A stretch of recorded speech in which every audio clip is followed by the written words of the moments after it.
in line with our financial inclusion and economic development, we are looking at WACF on a provincial level and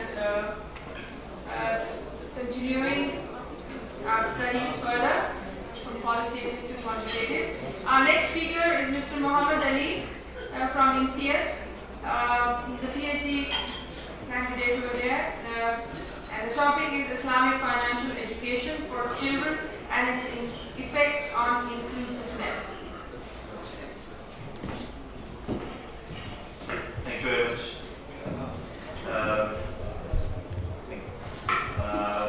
First of all, I would like to thank IMS to give me this opportunity to come here and present this topic. This is not my PhD topic, it is a topic which is very dear to me, and it is largely under-researched, and there is a lot of need to do research on this topic, reason being of all the things which have been discussed since yesterday. If I start from yesterday's first talk by Dr. Mohsen, he himself said that 86% of exclusiveness, and which shows the need why there is exclusiveness. To me, one of the main reasons is financial literacy. And I'll move to the Dr. Ishad's presentation yesterday, and he talked about the same thing that we have trained the conventional bankers and conventional people, and we could not change the mindset of people, especially with regards to credit administration. And one of the reasons is the same old mindset, the capitalist mindset, like Dr. Asad also mentioned yesterday as well. So to me, the main reason of this mindset is no proper education from the childhood. And to me, it is very important to educate children from very basic, so I'll talk about that. So I'll start with the introduction. OECD in its recommendation said that financial literacy is a very important thing, and it increases standard of living of people, and it helps in decreasing indebtedness and bankruptcy. World Saving Bank Institute in support of children's financial education stated that not only to support their habit building, but also because children are key actors of change for their families. One thing has to be noticed, that change does not come in one generation. It comes over generations after generations. One generation does not bring in change, it takes time. Despite of its importance, financial literacy still remains poorly explained and imperfectly measured, largely under-researched area. It requires a lot of research, even from the conventional side. We are talking about Islamic side. In developing countries, there is almost no research. In developed countries, most of the research is in US and very little research on some European countries. Okay, so comprehensive strategies for instructing children to be effective managers of money and successful participants of a complex financial marketplace have not emerged yet. In this paper, we'll discuss the importance and need for this education for children. When we talk about children, we are talking about children from the age of 5 to 11. We are not talking about people above 11 years of age. We are talking about the primary education and making them financially literate. I'm not talking about making them, giving them knowledge of, derivatives or coming up with sophisticated tools and techniques. What I'm telling you, what I'm going to tell you about is more towards basics of finance and what Islam says about it. Okay, so what is financial education? This question comes in the mind. Financial education or literacy is the ability to understand how money works in the world, how someone manages to earn or make it, how that person manages it, how he invests it, turn it into more, and how that person donates it to help others. This is not a definition from some religious text. It is a definition from a conventional scholar, and see what things he has mentioned: managing money, investing money, saving money, and donating money. These are the aspects which have to be considered. And where does Islam comes in? We all know that how Islam teaches us about investment, savings, what are the different ways, what is the role of zakat, how important it is, why riba is haram, and what are the different factors which are related to finance. We will talk about it a little more. Okay, so importance of seeking knowledge, starting from knowledge, since we are talking about financial knowledge, starting from word ikra, no need to explain further.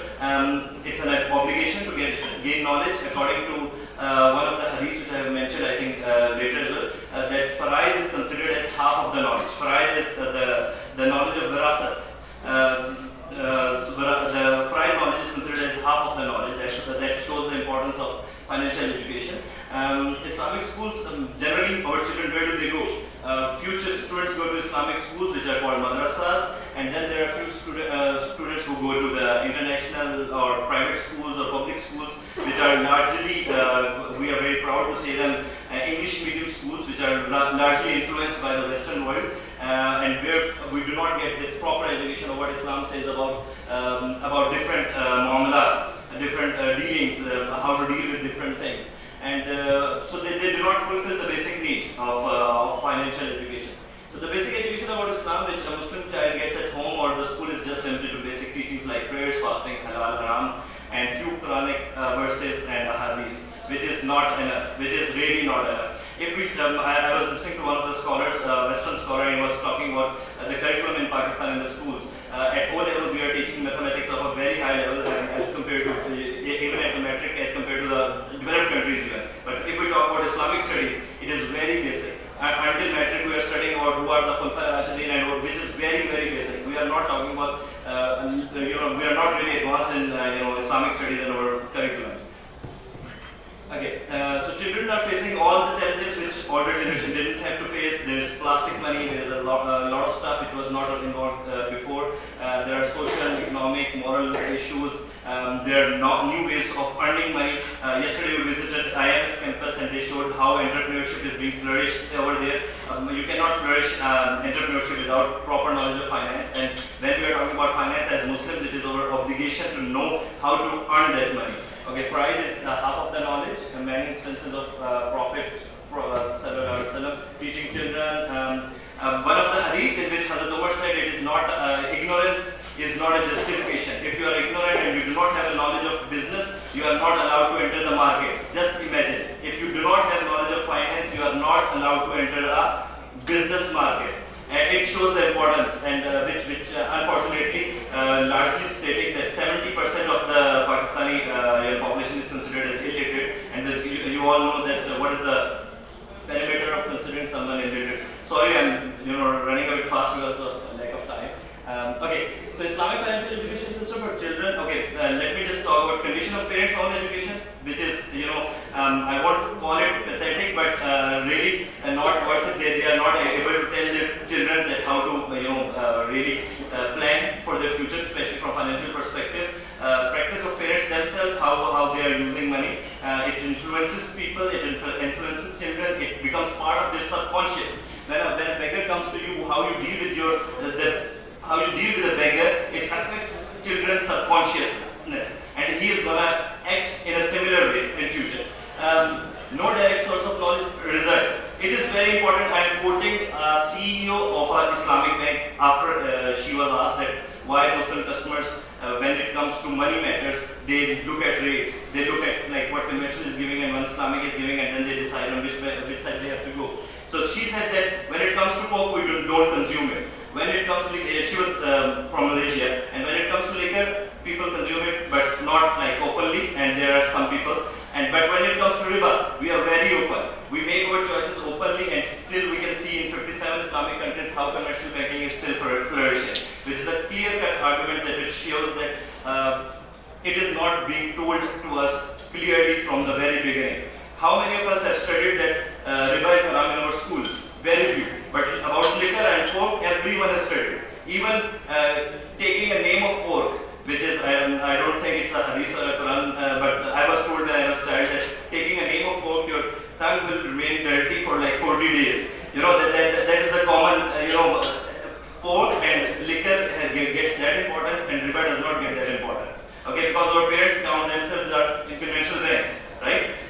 Then Islamic banks realizing and taking steps. There's a bank called Al Hilal Bank, which has teamed up with Emirates National School in Abu Dhabi to come up with the financial education programs for children. But unfortunately, there is no such program in Pakistan. Yesterday, I was talking to an Islamic banker here, and he was saying that not everything is our responsibility. But on the other hand, they want to be the flag bearer of Islamic banking in the country. So I think it is a responsibility of all the Islamic bankers to make sure like Al Hilal Bank is doing it. It is an employment opportunity now. Since Islamic banking is growing, it is 52% in Saudi Arabia, 100% in Sudan and Iran, 20% in Malaysia, 15% in Pakistan, and there are many other countries which are flourishing in Islamic finance. So it is a big employment opportunities for our children as well. Becoming better civilians, if they are responsible, they know how to take credit, how to use credit, how to entail with it. succeed. We'll move to the next slide, please. Okay, so delivery strategies. Now, talked about the importance, how important it is, but how to deliver it? This is another question. Efforts may vary on the basis of social, cultural, and economic differences. There is no one-size-fits-all solution. There are different solutions available. Targeting children with certain circumstances, concentrating on different consequences. Let me talk about it in a detail. Okay, so according to NEFE records that around 8 million US high school students have been delivered instructions using high school financial planning program. Since public education is developed countries in common, available to all children, in US it is available. Just look at the countries where financial education is also being given. Brazil, Estonia, Ghana, India and Indonesia, and the Aflatun program, it is started by Aflatun, is used in schools in several other underdeveloped countries. So it's not like it's not being there. There are a few countries which are focusing on this. They have realize the importance of this particular subject. Charles Schwab Foundation, they have come up with this, Boys and Girls Club in America, and they have come up with this education. I'll just mention this Binti Pamoja Center in Kenya. They are teaching finance to 11 to 18-year-old girls over there. Okay, so youth financial education generally incorporates following these principles, which include the age-appropriate content. It has to be very goal-setting. Teachers should have practical knowledge. It should build skills. I'll just move on from here. Okay, so there's literature, but which is very little. I'll just try to mention that because we need studies where we can have a time where we are teaching students for like 5 to 10 years, and then we can study on them. There are not many schools available. There are not many universities, primary schools available which are teaching children, and that's why there can't be many studies around that. So there are many different type of results which have come because of the different techniques and tools used in different parts of the world. Some techniques say that financial knowledge has impact on your financial inclusiveness. Other studies contradict to that. But one of the reasons is not proper standardization of methodology and data set in this particular regard. So the methodologies used are different. Majority of studies are just focused on US, and the justification for delivering financial education to children is sound. Evidence related to its effectiveness is limited, but it is very full of promise. Okay, there are a few suggestions. I'll just mention the name. Financial education linked with financial services. There are financial services in Pakistan as well. There are a few banks which are opening accounts for children.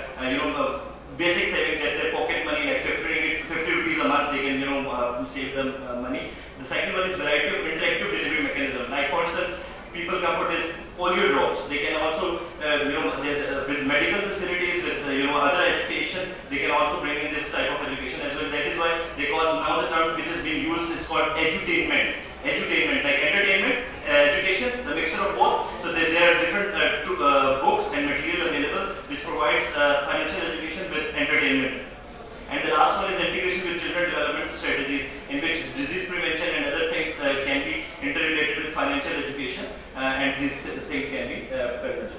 Conclusion: not much research has been done. Empirical proofs are required, but the problem is the data is not available. This study is largely descriptive.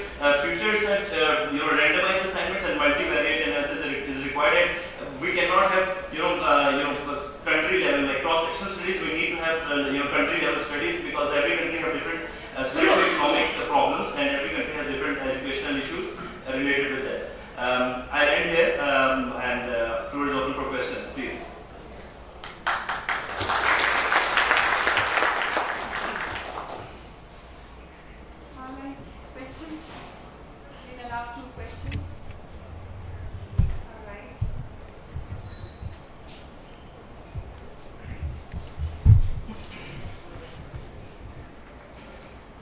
All right, that's a nice presentation.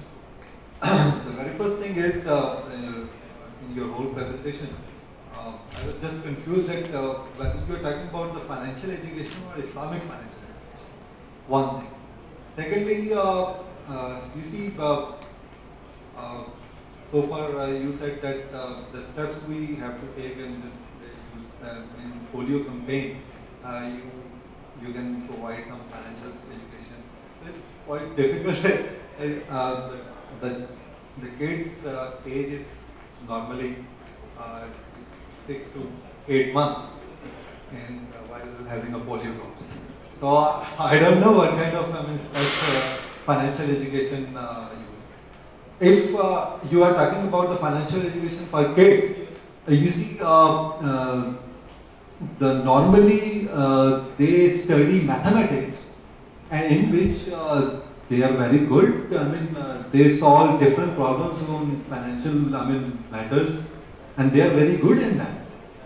So for the Islamic financial education, yes, you are very right that we have to get them, realize the awareness of the, yes, as you said, the